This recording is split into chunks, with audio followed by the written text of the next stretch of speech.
What's up, people?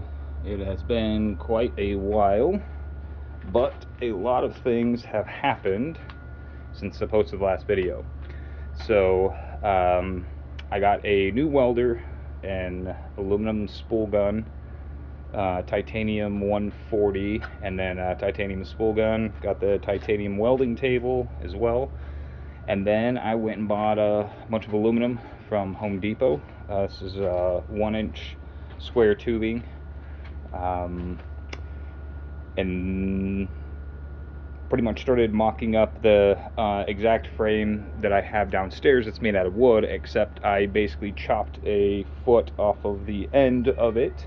The one downstairs is about 5 feet long. This one is going to be 4 feet long. It's currently 4 feet long. So this thing is super light. Like, you can easily pick it up with one hand. This feels like it's like a tenth the weight of the current frame, the 2x4 frame, but it's probably closer to, I don't know, like a fifth the weight, something of that nature. I don't know. I'm gonna weigh both of them to see how much lighter this is, because it cost a pretty penny to get everything. Along with buying the welder and the spool gun, I also had to get a tank of argon, 100% argon, and I bought a big 80 cubic foot tank just because I don't want to, like, refilling the argon for me isn't going to be super easy, because the places that can refill it are only open on the weekdays, and they're only open until like 5. So that means I can never go to them after work. I have to take a day off just to refill argon. So got a big tank of that, but that was pretty expensive along with everything else. But the result is learning how to weld aluminum. Don't look at the welds too much. I mean, I'm showing them, so obviously you're going to look at them. That's the way this works. But just started welding, blown through some of the aluminum in some places. Tried to patch it up, just completely blew through. This was actually, like, this was cut because it slipped out of my hand when I was trying to cut it on the saw, and so there was like a gash. Come on, focus now. There was a gash in there, but then when I started welding from this end, it just blew that out, and then just blew the entire thing out. And I tried to run a bit of aluminum over to try and patch it, but it was just a no-go. So that ends up being a problem. Then I'll just grind all of this off and then put a plate over here and then weld the plate on. It'll be fine. Come back here. Aluminum sliding all over the place. Got some, come on, big boogery whatever welds in the corners. I'm actually not too bad. That's not the greatest. Can I oh yeah, let's do that. Why am I so dumb sometimes? So that's the corners generally aren't too bad. They're easier to weld. Like you can see that the vertical looks kind of better than the top. It's just to be able to keep the argon on top of the weld, so that way it doesn't oxidize. Once it starts oxidizing, then it just starts exploding and splattering everywhere, which means you can't keep a bead down, and then you just get lumpy, bumpy crap. When you actually do get a bead, it only like puts a little bead there. You can't actually carry a puddle. So, but then I've also had problems with the spool gun. In order to try and keep the argon on top of the weld, I keep welding the spool too close, and so it basically welds to the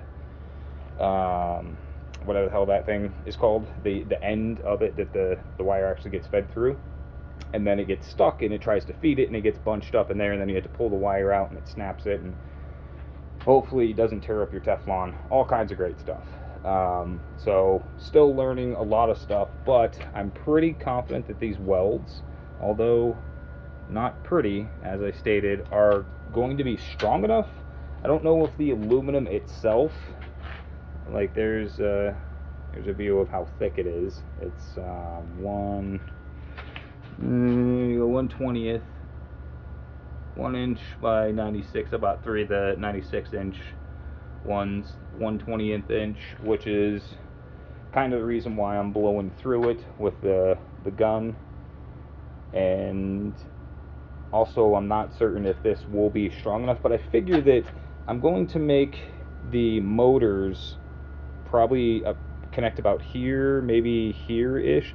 They're not going to be out as far as they were on the other rig. I'm going to move them closer in, because they're more than powerful enough to drive the rig out there at its current weight, and I'm making it much, much lighter. So moving them in shouldn't be a problem, since I'm reducing the top weight so much, the weight of the top frame so much.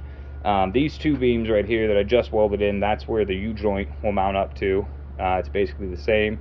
The chair, the back of the chair will mount to the back of that. The front of the chair will mount to this one, and it's the only one that's not flat. It's at an angle like so, because that's the steel chair that I have. It has like a little hook on the end of it like that I want that to sit on.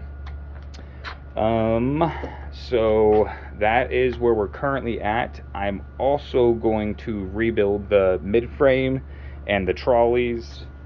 Again. I mean, you people know how this sport goes, right?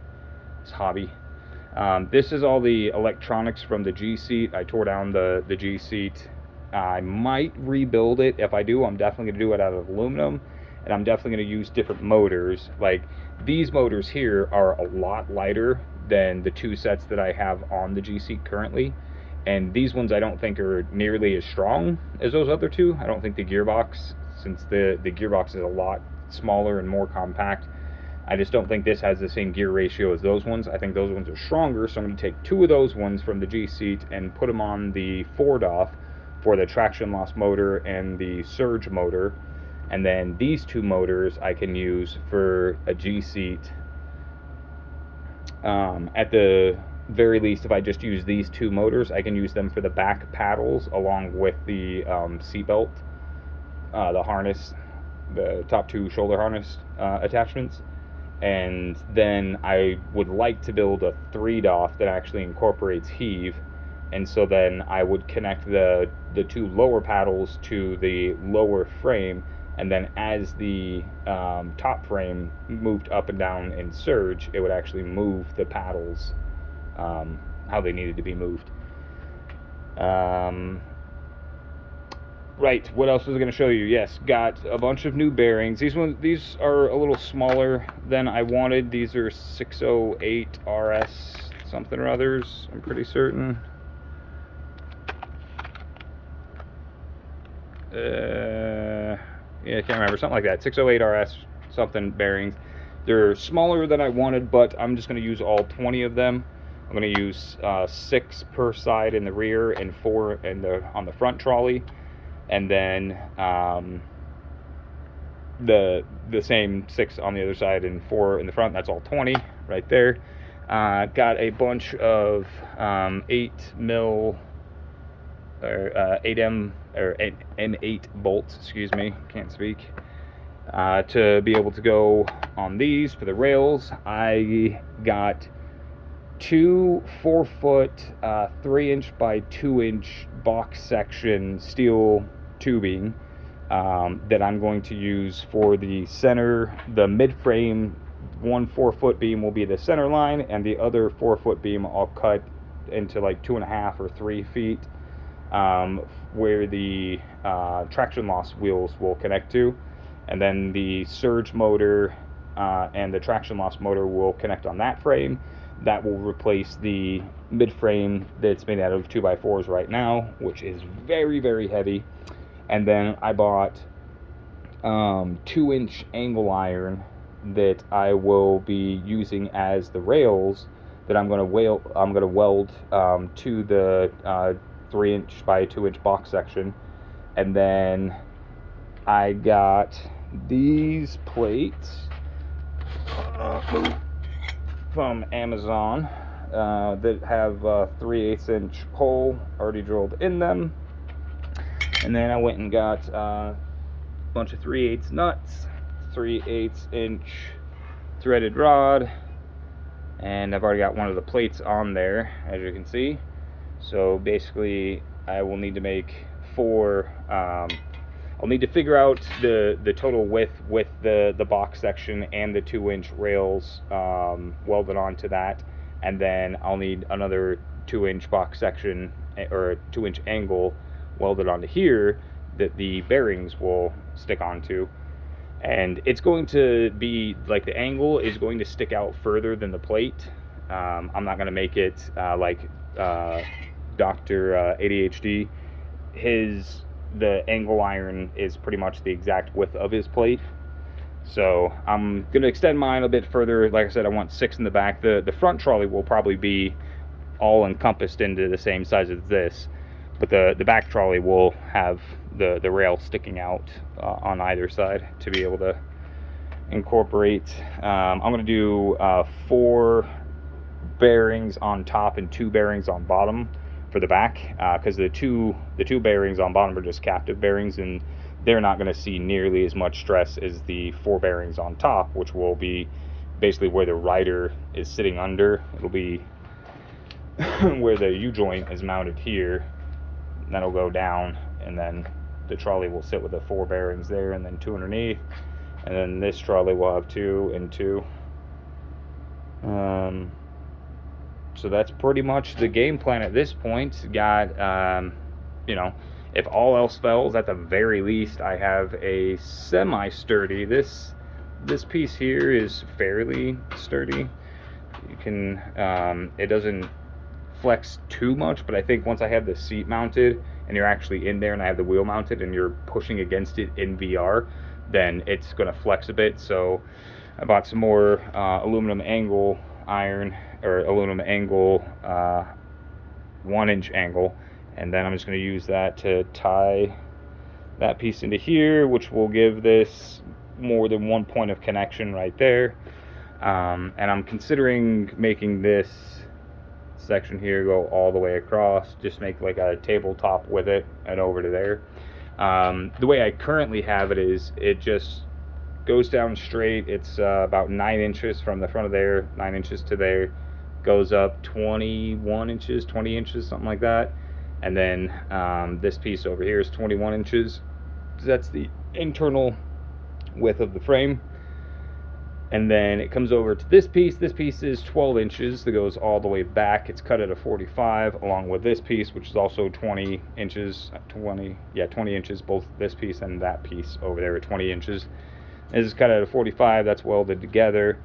And so the reason why I have it this way instead of the way I had it on the other rig, where basically both sides have this piece here, is A, it wastes material. I didn't have to make this space here for that other side, and B, I still very much want the leg cut out. So instead of just making it come down like a post over there like it does there, this leg cutout is so you can swing your legs in there.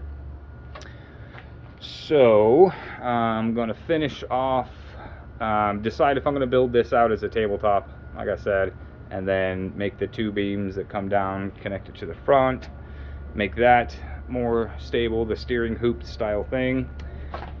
And then I'm going to start drilling holes, like pull the seat out here, start marking the holes, drilling holes for that, pull the U-joint out. I'll need to pull the entire trolley, both trolley assemblies from the motion sim, pull that out, measure the U-joint holes there, drill them. And then the last thing I'll need to do is basically figure out how close I'm going to have the new motors, where they would essentially be sitting right about here on the old rig, and the U-joint's there, but I think I want to move them up to like right about here. I had them at this point when it was a 2-DOF at one stage, and it had great articulation and it had enough power to actually move them, and that was before I had them on parallel. Plus I'm going to switch this thing over to 24 volt. So, and also this frame is stupid light compared to the 2x4 frame. So I think that's what I'm going to do, is move the mounting, the mounts for the connecting rods to the motors up there, instead of them being about here. That's like, I don't know, how long is that? Okay, hold on, can't do it. There we go. Okay. Yeah, it's about 9 or 10 inches. Actually, no, it'll be about there. Yeah, so yeah, it's about 9 inches, because that's how far away that post is from there. So moving that inboard 9 inches should give us much more articulation, and since we moved it in, we had the mounting points probably out here. We're probably going to move them inboard to here, if not further in, which should give us more roll. So I'm pretty excited, can't wait to see how it's going to work out. I'm probably going to mount this on the current frame with the mid frame and the lower frame and see how it works out, see if it's a lot better. Also, I'm going to try and get those other 2 motors that are inside of that shed mounted on the G-seat frames. I'm going to take those off and try and use those for the traction loss and surge motor, since I believe that they have more grunt, more torque, better gear ratio. All right, thanks for stopping in, guys.